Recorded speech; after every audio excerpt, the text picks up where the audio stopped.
ನಮಸ್ಕಾರಗಳಿರಿ. Stock market Kannada ಚಾನಲ್ಗೆ ಸ್ವಾಗತ ಸುಸ್ವಾಗತ. ಇಲ್ಲಿ ವಿಡಿಯೋದಲ್ಲಿ ಒಂದು ಇಂಪಾರ್ಟೆಂಟ್ ಟಾಪಿಕ್ ಬಗ್ಗೆ ಕವರ್ ಮಾಡ್ತಾ ಇದ್ದೇನೆ. ನಿಮ್ಗೆಲ್ರಿಗೂ ಗೊತ್ತಿರೋ ಹಾಗೆ ಇವತ್ತು ನಮ್ಮ ಮಾರ್ಕೆಟ್ಗೆ ಸಂಬಂಧಪಟ್ಟಂತೆ ಒಂದು ಬಿಗ್ ಇವೆಂಟ್ ಇತ್ತು. ಅದರ ಔಟ್ಕಮ್ ಅನ್ನ ಇಂದಿನ ವಿಡಿಯೋದಲ್ಲಿ ಈಗಾಗಲೇ ಕವರ್ ಮಾಡಿದ್ದೀನಿ. ಈ ಔಟ್ಕಮ್ ನಿಂದ ಯಾವ ಷೇರುಗಳಿಗೆ ಲಾಭ ಆಗುತ್ತೆ, ಒಂಥರ ಲಾಟ್ರಿ ಅಂತಾನೆ ಹೇಳ್ಬೋದು. ಬಟ್ ಇದೆಲ್ಲವೂ ಕೂಡ ನಮ್ಗೆ ನೋಡ್ಲಿಕ್ಕೆ ಸಿಗೋದು ಲಾಂಗ್ ಟರ್ಮ್ ಅಲ್ಲಿ, ಅಂದ್ರೆ ಇದರ ಲಾಭ ಪ್ರಾಕ್ಟಿಕಲ್ ಆಗಿ ನೋಡ್ಲಿಕ್ಕೆ ಸಿಗೋದು ಬಹುಶಃ 3 to 6 months ವರೆಗೂ ಟೈಮ್ ತಗೊಳುತ್ತೆ. ಹಾಗಾದ್ರೆ ಯಾವೆಲ್ಲ ಷೇರುಗಳಿಗೆ ಈ ಲಾಭ ಆಗುತ್ತೆ ಅನ್ನೋದ್ರ ಬಗ್ಗೆ ತಿಳ್ಕೊಳ್ಳೋಣ. ಮೊದಲಿಗೆ ಡಿಸ್ಕ್ಲೇಮರ್ ಕೊಡ್ಲಿಕ್ಕೆ ಇಷ್ಟಪಡ್ತೀನಿ. ಇಲ್ಲಿ ಕವರ್ ಮಾಡ್ತಿರುವಂತ ಯಾವುದೇ ಸ್ಟಾಕ್ ಅನ್ನು ಕೂಡ ರೆಕಮೆಂಡ್ ಮಾಡ್ತಿಲ್ಲ. ನೀವು ಫರ್ದರ್ ಸ್ಟಡಿ ಮೆಡಿಟೇಷನ್ ತಗೊಳ್ಬಹುದು. ಆಸ್ ಎ ಎಜುಕೇಶನಲ್ ಪರ್ಪಸ್ ನಾನು ವಿಡಿಯೋ ಮುಂದೆ ತರ್ತಾ ಇದ್ದೀನಿ. ಈಗಾಗಲೇ ನಿಮ್ಗೆ ಗೊತ್ತಿದೆ, ಇವತ್ತು RBI MPC ಮೀಟಿಂಗ್ ನ ಔಟ್ಕಮ್ ಬಂದಿದೆ. ಔಟ್ಕಮ್ ಮಾರ್ಕೆಟ್ ಏನ್ ಎಕ್ಸ್ಪೆಕ್ಟ್ ಮಾಡ್ತಾ ಇತ್ತು ಅದಕ್ಕಿಂತ ಬೆಟರ್ ಬಂದಿದೆ. ಜೊತೆಗೆ SBI ರಿಸರ್ಚ್ ಏನ್ ಹೇಳಿತ್ತು ಅದಕ್ಕೆ ತಕ್ಕಂತ ಔಟ್ಕಮ್ ಬಂದಿದೆ. 50 basis points ರೇಟ್ ಕಟ್ ಆಗಿರೋ ಬಗ್ಗೆ ಈಗಾಗಲೇ ನೀವು ವಿಡಿಯೋ ನೋಡಿದ್ದೀರಿ ಅನ್ಕೊಳ್ತೀನಿ. ಈಗಾಗಲೇ ಅದಕ್ಕೆ ಸಂಬಂಧಪಟ್ಟಂತೆ ಕವರ್ ಮಾಡಿದ್ದೀನಿ. ಹಾಗಾದ್ರೆ ಯಾಕೆ 50 basis points ರೇಟ್ ಕಟ್ ಮಾಡಿದ್ರು? ಇದಕ್ಕಿದ್ದಾಗೆ ಆ ವಿಚಾರವನ್ನ ನಾವು ನೋಡಿದರೆ ಗ್ರೋತ್ ಅನ್ನ ಸಪೋರ್ಟ್ ಮಾಡ್ಲಿಕ್ಕೆ, ನಿಮ್ಗೆ ಎಲ್ರಿಗೂ ಗೊತ್ತಿರೋ ಹಾಗೆ ಗ್ಲೋಬಲ್ ಅನ್ಸರ್ಟೈನಿಟಿ ಇದೆ. ಜೊತೆಗೆ ನಮ್ಮ ಗ್ರೋತ್ ಕೂಡ ಕಂಪೇರ್ ಟು 2024 ಖಂಡಿತ ಕಡಿಮೆ ಆಗಿದೆ. ಹಾಗಾಗಿ ಆ ಗ್ರೋತ್ ಮೊಮೆಂಟಮ್ ಅನ್ನ ಸಪೋರ್ಟ್ ಮಾಡಬೇಕು ಅಂತಂದ್ರೆ RBI ಇಂದ ಒಳ್ಳೆ ನಿರ್ಧಾರಗಳು ಬರಬೇಕಾಗುತ್ತೆ. ಅಟ್ ದ ಸೇಮ್ ಟೈಮ್ ಸರ್ಕಾರ ಕೂಡ ಅದಕ್ಕೆ ಸಪೋರ್ಟ್ ಮಾಡಬೇಕಾಗುತ್ತೆ. ಈಗ RBI ತನ್ನ ಕೆಲಸವನ್ನ ಮಾಡಿದೆ, ಇನ್ನ ಮುಂದಿನ ಕೆಲಸ ಸರ್ಕಾರದ್ದಾಗಿರುತ್ತೆ. ಹಾಗಾದ್ರೆ ಈ ರೇಟ್ ಕಟ್ ಇಂದ ಯಾರಿಗೆಲ್ಲ ಲಾಭ ಆಗ್ತಾ ಇದೆ? ಇಲ್ಲಿ ಸಾಕಷ್ಟು ಹೊಸ ವಿಚಾರಗಳನ್ನು ಕೂಡ ನಾವು ತಿಳ್ಕೊಳ್ಳೋಣ, ನೋಡ್ತಾ ಹೋಗೋಣ. ಒಂದೊಂದಾಗಿ ನೋಡಬಹುದು. The sectors and stocks that gain from RBI's outsized monetary stimulus. Even ನಾನು ಮಾರ್ನಿಂಗ್ ವಿಡಿಯೋದಲ್ಲೂ ಕೂಡ ಸೆಕ್ಟರ್ಸ್ ನ ಮೆನ್ಷನ್ ಮಾಡಿದ್ದೆ. ಜೊತೆಗೆ ನಿನ್ನೆ ರಾತ್ರಿಯ ವಿಡಿಯೋದಲ್ಲಿ ಡೀಟೇಲ್ ಆಗಿ ಎಕ್ಸ್ಪ್ಲೈನ್ ಕೂಡ ಮಾಡಿದ್ದೆ. ಜೊತೆಗೆ ಈ ಆರ್ಟಿಕಲ್ ಅಲ್ಲಿ ಆ ಷೇರುಗಳನ್ನ ಹೊರತುಪಡಿಸಿ ಇನ್ನೂ ಹಲವು ಷೇರುಗಳನ್ನ ಮೆನ್ಷನ್ ಮಾಡಿದ್ದಾರೆ. ಇನ್ನು ಕೆಲವು ಸೆಕ್ಟರ್ಸ್ ಅನ್ನು ಕೂಡ ಮೆನ್ಷನ್ ಮಾಡಿದ್ದಾರೆ. ಅದ್ರ ಬಗ್ಗೆ ಕೂಡ ನಾವು ತಿಳ್ಕೊಳ್ತಾ ಹೋಗೋಣ. ಗೆಳೆಯರೇ ನೋಡಬಹುದು, the RBI surprised the market with an outsized monetary stimulus. ಅಂದ್ರೆ 50 basis points ರೇಟ್ ಕಟ್ ಅನ್ನ ಮಾರ್ಕೆಟ್ಸ್ ಗೆ ಸರ್ಪ್ರೈಸ್ ಕೊಟ್ಟಿದೆ RBI. ಹಲವಾರು ಎಕನಾಮಿಕ್ಸ್ ಎಕ್ಸ್ಪೆಕ್ಟ್ ಮಾಡಿದ್ದು 25 basis points ರೇಟ್ ಕಟ್ ಆಗ್ಬೋದು ಅಂತ. ಬಟ್ RBI ಎಲ್ಲರ ಎಸ್ಟಿಮೇಷನ್ಸ್ ಅನ್ನ ಬದಲು ಮಾಡಿದೆ. 50 basis points ರೇಟ್ ಕಟ್ ಮಾಡಿದೆ. ಇದನ್ನ SBI ರಿಸರ್ಚ್ ಹೇಳಿತ್ತು ಮಾಡಬಹುದು, ಅವಶ್ಯಕತೆ ಇದೆ ಅಂತ. ಅದೇ ರೀತಿ ಆಗಿದೆ. ಈಗಾಗಲೇ ಮಾರ್ಕೆಟ್ ಕೂಡ ಈ ಡಿಸಿಷನ್ ಗೆ ಚೇರ್ ಮಾಡಿದೆ. ಅದಕ್ಕೆ ಕಾರಣ ನಾನು ನಿನ್ನೆ ವಿಡಿಯೋದಲ್ಲಿ ಈಗಾಗಲೇ ಎಕ್ಸ್ಪ್ಲೈನ್ ಮಾಡಿದ್ದೆ. ಇನ್ಫ್ಲೇಷನ್ ಔಟ್ಲುಕ್ ಚೆನ್ನಾಗಿದೆ, ಕಡಿಮೆ ಆಗ್ತಾ ಇದೆ ದಿನದಿಂದ ದಿನಕ್ಕೆ. ಹಾಗಾಗಿ RBI ಕಾನ್ಫಿಡೆಂಟ್ ಆಗಿ ರೇಟ್ ಕಟ್ ಮಾಡಬಹುದು ಅನ್ನೋ ಎಕ್ಸ್ಪೆಕ್ಟೇಷನ್ ಇತ್ತು. ಅದೇ ರೀತಿಯಾಗಿ ಮಾಡಿದೆ. ಇನ್ನು ಒಂದು ಇಂಪಾರ್ಟೆಂಟ್ ಡಿಸಿಷನ್ ಅಂತಂದ್ರೆ ಅದು CRR ಕಟ್ ಮಾಡಿರೋದು. ಈ ಹಿಂದೆ ಕೂಡ RBI CRR ಕಟ್ ಮಾಡಿತ್ತು. ಇವನ್ ರೇಟ್ ಕಟ್ ಸೈಕಲ್ ಅನ್ನ ಶುರು ಮಾಡೋದಕ್ಕೆ ಮುಂಚೆನೆ CRR ಕಟ್ ಮಾಡಿತ್ತು, ಅಂದ್ರೆ ಕ್ಯಾಶ್ ರಿಸರ್ವ್ ರೇಷಿಯೋ. ನಾನು ಈ ಹಿಂದೆ ಎಕ್ಸ್ಪ್ಲೈನ್ ಮಾಡಿದ್ದೀನಿ. ಮತ್ತೊಮ್ಮೆ ಬ್ರೀಫ್ ಆಗಿ ಹೇಳೋದಾದ್ರೆ, ಯಾವುದೇ ಒಂದು ಬ್ಯಾಂಕ್ ತನ್ನ ಹತ್ರ ಒಂದಷ್ಟು ಕ್ಯಾಶ್ ಅನ್ನ ಇಟ್ಕೊಳ್ಬೇಕಾಗುತ್ತೆ ಎಮರ್ಜೆನ್ಸಿಗೆ ಅಂತ. ಅದನ್ನ ಲೋನ್ ಆಗಿ ಕೊಡೋವಾಗಿಲ್ಲ. ಆ ರಿಸರ್ವ್ ರೇಷಿಯೋ ಏನಿದೆ ಅದರಲ್ಲಿ ಕಟ್ ಮಾಡಿದೆ. ರಿಸರ್ವ್ ರೇಷಿಯೋನ ಕಟ್ ಮಾಡಿದಾಗ ಏನಾಗುತ್ತೆ, ಎಕ್ಸ್ಟ್ರಾ ಅಮೌಂಟ್ ಬ್ಯಾಂಕಿಂಗ್ ಸಿಸ್ಟಮ್ ಅಲ್ಲಿ ಬರುತ್ತೆ. ಅವರು ಆ ಅಮೌಂಟ್ ಅನ್ನು ಕೂಡ ಲೋನ್ ಆಗಿ ಕಸ್ಟಮರ್ಸ್ ಗೆ ಪ್ರೊವೈಡ್ ಮಾಡ್ಲಿಕ್ಕೆ ಅವಕಾಶ ಸಿಗುತ್ತೆ. ಫಾರ್ ಎಕ್ಸಾಂಪಲ್ 1000 ಕೋಟಿ ನೀವು ರಿಸರ್ವ್ ಅಲ್ಲಿ ಇಟ್ಕೊಳ್ಬೇಕು ಅಂತಂದ್ರೆ ಆ ರಿಸರ್ವ್ ರೇಷಿಯೋದಲ್ಲಿ 1% ಏನಾದ್ರು ಕಡಿಮೆ ಮಾಡಿದ್ರು ಅಂದ್ರೆ ಅವಾಗ 10 ಕೋಟಿಯನ್ನ ಅವರು ಎಕ್ಸ್ಟ್ರಾ ಲೋನ್ ಆಗಿ ಕೊಡಬಹುದಾಗುತ್ತೆ. ಯಾಕಂದ್ರೆ 990 ಕೋಟಿ ರಿಸರ್ವ್ ಆಗಿ ಇಟ್ಕೊಂಡ್ರೆ ಸಾಕು, 10 ಕೋಟಿ ಎಕ್ಸ್ಟ್ರಾ ಫಂಡ್ ಬ್ಯಾಂಕಿಗೆ ಸಿಗುತ್ತೆ. ಅದನ್ನ ಕಸ್ಟಮರ್ಸ್ ಗೆ ಲೋನ್ ಕೊಟ್ಟು ಅದರಿಂದ ಇನ್ನೊಂದಷ್ಟು ಲಾಭವನ್ನ ಪಡ್ಕೊಳ್ಬಹುದು ಇಂಟ್ರೆಸ್ಟ್ ಮೂಲಕ. ಅವಕಾಶಗಳು ಜಾಸ್ತಿ ಆಗುತ್ತೆ. ಹಾಗಾಗಿ ಬ್ಯಾಂಕಿಂಗ್ ಸಿಸ್ಟಮ್ ಗೆ ಇದು ತುಂಬಾ ಇಂಪಾರ್ಟೆಂಟ್ ಆಗುತ್ತೆ. ಇಲ್ಲಿ 1% ಕಟ್ ಮಾಡಿದೆ ಕ್ಯಾಶ್ ರಿಸರ್ವ್ ರೇಷಿಯೋನ. 1% ಆದ್ರೆ ಒಂದೇ ಸಲ ಆಗೋದಿಲ್ಲ, 4 ಟ್ರಾಂಚಸ್ ಅಲ್ಲಿ ಆಗುತ್ತೆ. ಅಂದ್ರೆ 0.25%, 0.25% ಈ ರೀತಿ 4 ಟ್ರಾಂಚಸ್ ಅಲ್ಲಿ ಆಗುತ್ತೆ. ಇದರಿಂದ ನೋಡಬಹುದು 2.5 ಲಕ್ಷ ಕೋಟಿ ಬ್ಯಾಂಕಿಂಗ್ ಸಿಸ್ಟಮ್ ಗೆ ಬರುತ್ತೆ. ಏನು 1% ಕ್ಯಾಶ್ ರಿಸರ್ವ್ ರೇಷಿಯೋ ಕಟ್ ಮಾಡಿದೆ, ಅದರಿಂದ 2.5 ಲಕ್ಷ ಕೋಟಿ ಸಿಸ್ಟಮ್ ಗೆ ಬರ್ತಾ ಇದೆ. ಬಿಗ್ ಚೇಂಜಸ್ ಆಗ್ತಾ ಇದೆ. ಅದು ಕೂಡ ಬ್ಯಾಂಕಿಂಗ್ ಸೆಕ್ಟರ್ ಗೆ ತುಂಬಾನೇ ಪಾಸಿಟಿವ್ ಸುದ್ದಿ ಆಗುತ್ತೆ.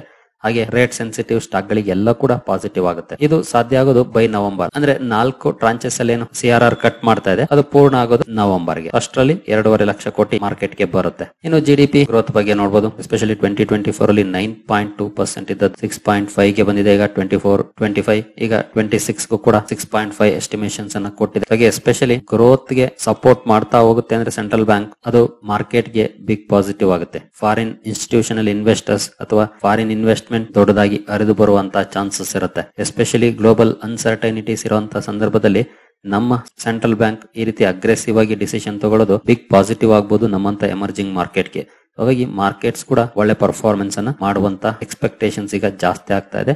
ನೋಡಬಹುದು. Slow down to stimulus RBI's policy to fuel consumer demand across sectors. ನೋಡಬಹುದು ವೇರಿಯಸ್ ಸೆಕ್ಟರ್ಸ್ ಅಲ್ಲಿ ಇದು ಕನ್ಸ್ಯೂಮರ್ ಡಿಮಾಂಡ್ ಅನ್ನ ಇನ್ಕ್ರೀಸ್ ಮಾಡಬಹುದು ಅಂತ ಹೇಳ್ತಿದ್ದಾರೆ. ಜೊತೆಗೆ EMIs ಅನ್ನ ಕಡಿಮೆ ಮಾಡುತ್ತೆ ಅಂಡ್ ಬಾರೋಯಿಂಗ್ ಕಾಸ್ಟ್ ಅನ್ನ ಕಡಿಮೆ ಮಾಡುತ್ತೆ. ಜೊತೆಗೆ ಮೋರ್ ಡಿಸ್ಕ್ರಿಷನರಿ ಕ್ಯಾಶ್ ಸಿಗುತ್ತೆ. ನಂತರ ಇನ್ನು ಸೆಕ್ಟರ್ಸ್ ಕಡೆ ಬಂದ್ರೆ ನೋಡಬಹುದು, from homes to hotels. Homes ನಾವು ಈಗಾಗಲೇ ನೋಡಿದ್ವಿ, ನಾನು ಮಾರ್ನಿಂಗ್ ವಿಡಿಯೋದಲ್ಲೂ ಕೂಡ ಮೆನ್ಷನ್ ಮಾಡಿದೆ, ನಿನ್ನೆ ವಿಡಿಯೋದಲ್ಲೂ ಕೂಡ ಮೆನ್ಷನ್ ಮಾಡಿದೆ. ರಿಯಲ್ ಎಸ್ಟೇಟ್ ಗೆ ಪಾಸಿಟಿವ್ ಆಗುತ್ತೆ ಅಂತ, ಹೌಸಿಂಗ್ ಸೆಕ್ಟರ್ ಗೆ ಪಾಸಿಟಿವ್ ಆಗುತ್ತೆ. At the same time even hotels ಕೂಡ ಒಳ್ಳೆ ಪರ್ಫಾರ್ಮೆನ್ಸ್ ಅನ್ನ ಮಾಡಬಹುದು ಅಂತಾರೆ. Reduction in borrowing cost and more money in the hands of consumers is likely invigorate retail as well as industrial demand across wide spectrum of businesses. This primarily benefits real estate value chain including developers and building materials. ಇದನ್ನು ಕೂಡ ನೆನ್ನೆ ವಿಡಿಯೋದಲ್ಲಿ mention ಮಾಡಿದೆ. Cement, paints, pipes and fittings, building material segment ಅಲ್ಲಿ ಕೆಲಸ ಮಾಡುವಂತ ಕಂಪನೀಸ್ಗೂ ಕೂಡ positive ಆಗಬಹುದು ಅಂತ ನೋಡಬಹುದು. Dalmia Bharat, Havells India, Kajaria, Cera sanitary wear, Prince Pipes, many of whom have delivered sluggish performance in recent quarters. Moreover, electronics majors such as Polycab, Crompton Consumer, Blue Star also stand to gain from positive home improvement trends. ಇವುಗಳಿಗೆ ಲಾಭ ಆಗುವಂತ chances ಇರುತ್ತೆ. ನಾನು ಅವಾಗಲೇ ಹೇಳಿದಾಗೆ next 3 to 6 months ಬೇಕಾಗುತ್ತೆ ಇದರ result ಕಂಪನಿಗಳ ನಂಬರ್ಸ್ ಅಲ್ಲಿ ನೋಡ್ಲಿಕ್ಕೆ ಕಾಣೋಕೆ. ಹಾಗಾಗಿ ಆತರ ಬೇಡ, ನಾಳೆನೆ ಕಂಡು ಬರುತ್ತೆ, ನೆಕ್ಸ್ಟ್ ರಿಸಲ್ಟ್ ಅಲ್ಲೇ ಬಂದ್ಬಿಡುತ್ತೆ ಅಂತ ಏನಲ್ಲ. ಈಗ ಕಟ್ ಮಾಡಿರೋದು ಖಂಡಿತ ಒಂದಷ್ಟು ಬೆನಿಫಿಟ್ಸ್ ಗೆ ಕಾರಣ ಆಗುತ್ತೆ. Over all market sentiment improve ಆದ್ರೆ ಅಬ್ವಿಯಸ್ಲಿ ಸ್ಟಾಕ್ ಗಳು ಒಳ್ಳೆ ಪರ್ಫಾರ್ಮೆನ್ಸ್ ಅನ್ನ ಮಾಡ್ತವೆ. ಇನ್ನು ಆಟೋಮೊಬೈಲ್ ಇಂಡಸ್ಟ್ರಿ ನೋಡಬಹುದು, ಇದನ್ನು ಕೂಡ ನಾನು ತಿಳಿಸ್ಕೊಟ್ಟಿದ್ದೀನಿ, ಇದೇ ನಿಮ್ಗೆ ಹೊಸದಲ್ಲ. ಯಾಕೆಂದ್ರೆ ಕನ್ಸ್ಯೂಮರ್ ಫೈನಾನ್ಸಿಂಗ್ ಹಾಗೂ ಇಂಟ್ರೆಸ್ಟ್ ರೇಟ್ ಈಸಿ ಆಗುತ್ತೆ. ಈಸಿ ಆದ್ರೆ ಜನರ ಸೆಂಟಿಮೆಂಟ್ ಪಾಸಿಟಿವ್ ಆಗುತ್ತೆ ತಗೊಳ್ಳಿಕ್ಕೆ. ಹಾಗಾಗಿ ಎಸ್ಪೆಷಲಿ ನೋಡಬಹುದು, with in the sector the two wheeler and passenger vehicle manufacturers are expected to see improved demand, especially two-wheeler and passenger vehicle manufacturers.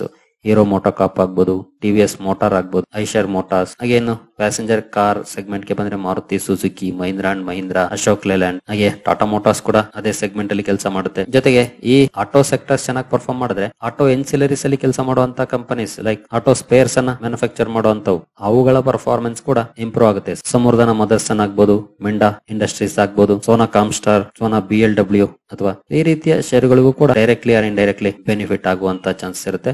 ಜೊತೆಗೆ ನೋಡಬಹುದು, beyond this a wide array of consumer discretionary segment stand to gain. Consumer discretionary segment ಅಲ್ಲಿ ಕೆಲಸ ಮಾಡುವಂತ ಕಂಪನೀಸ್ಗೂ ಕೂಡ ಇದು beneficial ಆಗುವಂತ chances ಇರುತ್ತೆ.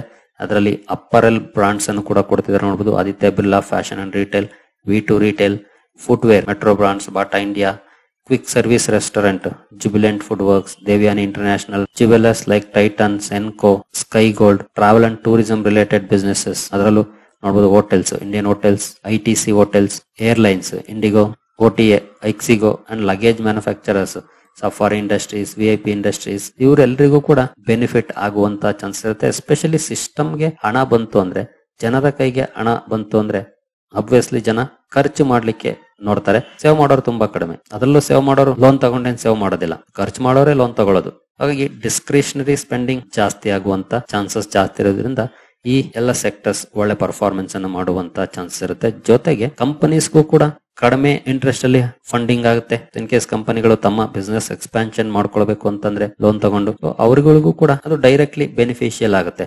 In case company capacity expansion ಅಥವಾ ಕ್ಯಾಪೆಕ್ಸ್ ಅನ್ನ ಮಾಡೋದಕ್ಕೆ ಡೆಟ್ ಮೇಲೆ ಡಿಪೆಂಡ್ ಆಗ್ತಿದೆ ಅಂದ್ರೆ, ಹಾಗಾಗಿ ಆ ನಿಟ್ಟಿನಲ್ಲೂ ಕೂಡ ಕಂಪನಿಗಳಿಗೆ ಬೆನಿಫಿಟ್ ಆಗುತ್ತೆ. Recharges investment climate ನೋಡಬಹುದು, growth supportive policy backdrop should be supportive for the investment climate as well. ನಾನು ಬಿಗಿನಿಂಗ್ ಅಲ್ಲೇ ಹೇಳಿದೆ, ಗ್ರೋತ್ ಕಡೆ ಕಾನ್ಸಂಟ್ರೇಟ್ ಮಾಡಿದ್ರೆ ಫಾರಿನ್ ಇನ್ವೆಸ್ಟರ್ಸ್ ಕೂಡ ಇಂಡಿಯಾದ ಕಡೆ ಮುಖ ಮಾಡ್ತಾರೆ.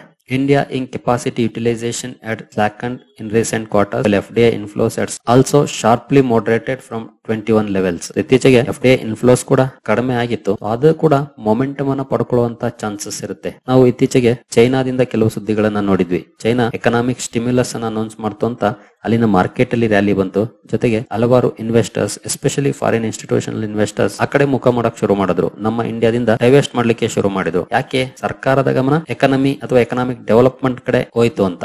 ಈಗ ನಮ್ಮ ಸೆಂಟ್ರಲ್ ಬ್ಯಾಂಕ್ ಹಾಗೂ ಸರ್ಕಾರ ಎಕನಾಮಿಕ್ ಡೆವಲಪ್ಮೆಂಟ್ ಕಡೆ ಕಾನ್ಸಂಟ್ರೇಟ್ ಮಾಡ್ತಾರೆ ಅಂತಂದ್ರೆ ಅಬ್ವಿಯಸ್ಲಿ ಅವರು ಗಮನ ಈ ಕಡೆ ಹರಿಸ್ತಾರೆ. ಹಾಗಾಗಿ ಅದು ಕೂಡ ನಮಗೆ ಬೆನಿಫಿಷಿಯಲ್ ಆಗುವಂತ ಚಾನ್ಸ್ ಇರುತ್ತೆ.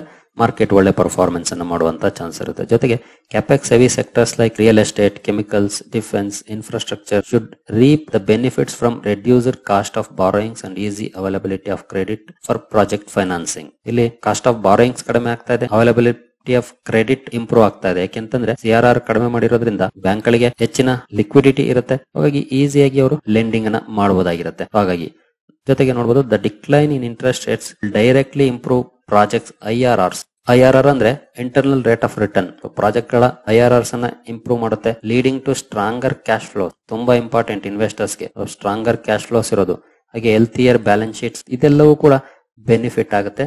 ಬಟ್ ಅಗೇನ್ ಇದು ಲಾಂಗ್ ಟರ್ಮ್ ಅಲ್ಲಿ ಆಗೋದು, ನಾಳೆನೆ ಬದಲಾವಣೆ ಆಗೋದಲ್ಲ.